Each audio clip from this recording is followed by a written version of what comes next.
A man had just bought a mansion when he noticed his neighbor standing on the lawn with a bucket of gasoline. The man rushed over to ask what the neighbor was doing. You gotta burn it down before it's too late.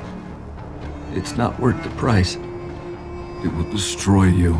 Just as he was about to ask why, he realized the neighbor had already left. In fact, the man had long suspected that something was wrong with the mansion, because although the mansion was worth $20 million, he had not spent a single penny. The only condition from the previous owner was that he must never open the cellar outside the mansion. Scott thought the owner was joking, but the owner did not explain. Instead, he asked Scott and his wife to stay in the mansion for one night. The couple woke up and found the owner had disappeared. There was a house sale contract on the living room table. As long as Scott signed it, he would immediately become the owner. It was only then that Scott realized the owner had been serious. He signed the contract without hesitation, because with a house like this, he did not care what was in the cellar. That night, Scott invited his friends over for a party, but a strange woman appeared at the party. The woman was named Lisa. She was Scott's ex-girlfriend, but Scott clearly remembered that Lisa had died 3 years ago. Scott hurriedly pulled Lisa into the kitchen, wanting to ask her what had happened, but at that moment, Scott noticed a man appeared on the lawn. The man was holding a gasoline can, and stared at the mansion intensely. Scott rushed out to drive him away, but John told Scott that the mansion must be burned down as soon as possible, otherwise something terrifying would happen. Scott returned to the mansion, but found that Lisa had disappeared. The next morning, Scott went to work, but found that his co-workers were all looking at him strangely. It turned out that Lisa had found Scott's boss, and reported him, so Scott lost his job. Lisa, who had died, suddenly came back to life, together with John, who wanted to burn down the mansion. Scott immediately realized there was something wrong with the cellar. He took advantage of his wife being away at work, and went to the cellar trying to open it, but the cellar door was made of a very special kind of wood. Even with a crowbar, Scott could not open it. With no other choice, Scott asked the property management for the mansion's blueprints, and learned from them that John was the previous owner of the mansion. Scott immediately found John to ask what was in the cellar, but John refused to say anything. He just kept warning Scott to never open the cellar. Scott completely broke down, desperate to know what was inside. He picked up a crowbar and struck the iron lock on the cellar door, and at that moment, Scott's wife suddenly appeared, and knocked Scott out cold.